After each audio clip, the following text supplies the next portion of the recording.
Bienvenue dans votre rubrique Focus sur Radio Mayuri. Nous allons vous présenter un invité qui va se présenter tout de suite. Alors, je suis Dylan Mafir, doctorant en sociologie de l'éducation. Alors ce soir, vous avez présenté les résultats d'une enquête que vous avez réalisée. Cette enquête s'intitule « Les professeurs de lycée en Guyane entre injonction nationale et réalité locale ». Qu'est-ce que vous avez voulu démontrer à travers cette étude ?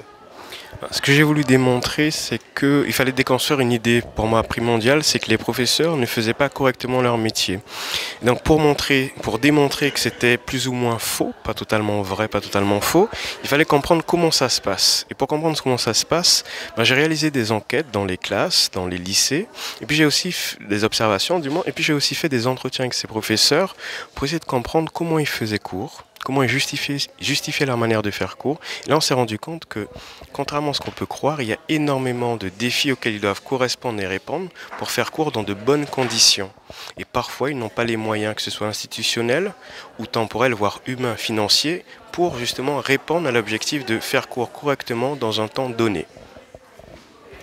Alors parlez-nous de l'échantillon que vous avez utilisé pour cette étude.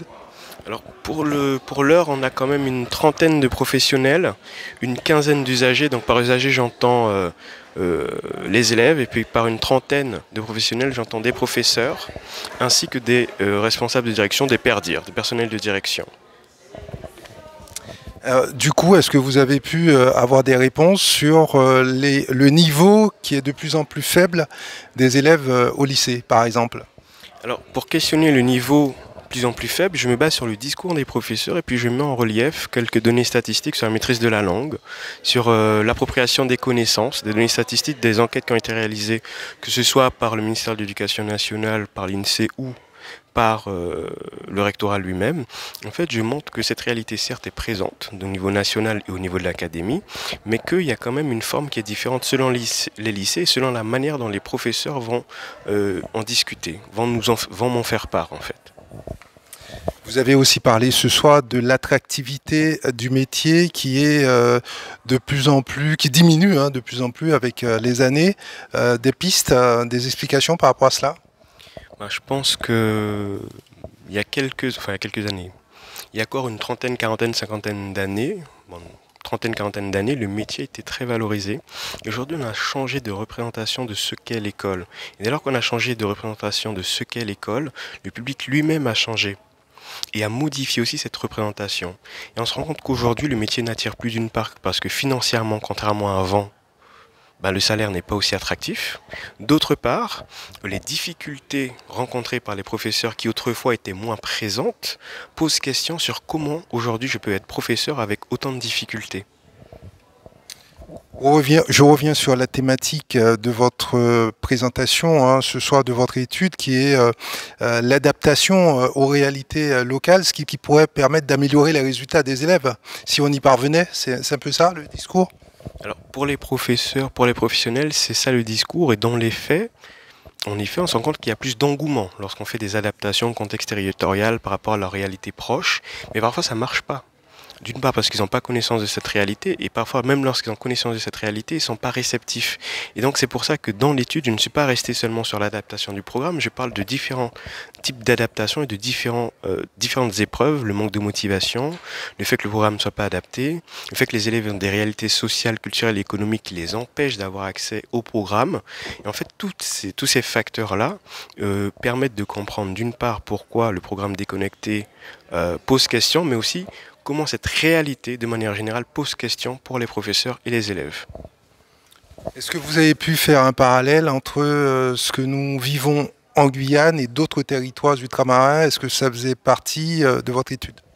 J'ai pas fait de parallèle au sens propre du terme. Il aurait fallu déporter on va dire le protocole d'enquête sur d'autres territoires ultramarins. Mais on peut se rendre compte, en fait, quand on lit les enquêtes des collègues, qu'effectivement il y a des choses qui se rapprochent. Qu'effectivement il y a quelque chose à penser sur la question d'adaptation. Et pas seulement la question d'adaptation au programme, mais sur l'adaptation de manière générale. Et puis vous avez aussi parlé de la capacité de l'enseignant à animer sa classe, à rentrer créer une espèce de symbiose, de complicité qui a pour effet d'améliorer les notes, les résultats, et vous disiez que très peu d'enseignants y parviennent. Peut-être que c'est dû à leur formation, cela, ou cette déconnexion peut-être aussi? Je ne sais pas si c'est dû à leur formation, mais peut-être, ça peut être une piste d'analyse, une hypothèse, mais dont on se rend compte, c'est pas tant que ça améliore les notes, mais les élèves sont plus réceptifs. Et dès lors qu'ils sont plus réceptifs, quand bien même ils ne sont pas bons élèves, ils repartent avec quelque chose. Et quand les élèves, par contre, ne sont pas réceptifs, qu'ils soient bons élèves ou pas, ce que le cours est censé permettre ne sera pas, l'élève ne va pas y accéder. J'ai pris l'exemple dans la présentation d'un élève qui est très doué, qui a de très bonnes notes. Bah, souvent, lui, il va travailler ses cours parce qu'il n'aime pas la manière dont certains profs font cours. Alors qu'à contrario, quand le prof est très bien court, il est plus réceptif. Et puis, les enseignants, malheureusement, on voit à quel point les directives les influencent au niveau notamment des examens.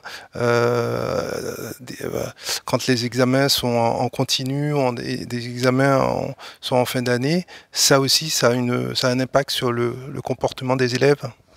Mais dès lors qu'on modifie, si vous voulez, une norme, ce que j'appelle norme institutionnelle scolaire, dès lors qu'on modifie la manière dont l'institution se représente de manière concrète à travers une norme, la mise en place va être modifiée, que ce soit par les professionnels ou les élèves. Et en fait, les professionnels vont devoir s'adapter à cette nouvelle norme, mais les professeurs vont devoir s'adapter à cette nouvelle norme, mais les élèves aussi. Alors, quelles sont les solutions? La question que vous a été posée, vous avez dressé un panorama, vous avez fait le constat. Maintenant, comment améliorer les choses? Comment faire en sorte que les élèves aient davantage envie d'aller à l'école et que les résultats également s'améliorent? Alors, pour l'heure, j'ai pas de réponse. En tout cas, j'ai pas de. Quand bien même j'aurais fini l'étude, parce que là c'est une thèse en cours, j'aurais pas de réponse idéale. Par contre, j'aurais des pistes qu'on pourrait travailler. Et ces pistes-là, en fait, c'est ce que le terrain nous dit. Et je pense qu'il serait intéressant d'écouter ce que le terrain dit pour voir différentes manières de procéder autrement, mais qui pourraient fonctionner selon le retour du terrain. Justement, quels sont ces retours du terrain? Comme je le disais, en fait la thèse est en cours, mais les retours du terrain qu'on a, comme j'ai montré tout à l'heure, il y a au moins 3 pistes que j'ai pour le moment, c'est être à l'écoute, valoriser les élèves, et puis surtout essayer d'adapter le programme. Mais pas seulement le programme, mais aussi le discours pédagogique. Pourquoi avoir voulu faire cette présentation ce soir alors que votre thèse n'est pas encore terminée? Parce qu'on est en fin de thèse et qu'il y a déjà des résultats qui sont disponibles. Et puis surtout, ça a été une commande du directeur de l'INSPE. Et pour moi, ça a été aussi le moment de faire un exercice sur maintenant, il est temps de partager ce que j'ai pu trouver sur le terrain, essayer de montrer ce qui se donne à voir sur la réalité. Parce que souvent, on a des idées préconçues et l'intérêt justement de partager la recherche, c'est de montrer des choses qu'on a étudiées et qu'on n'a pas seulement pensées. Quels sont vos partenaires pour cette thèse? Bien entendu, il y a Minéa, l'Université de Guyane. Y en a-t-il d'autres? Il n'y en a pas d'autres parce que je dépends du laboratoire Minéa.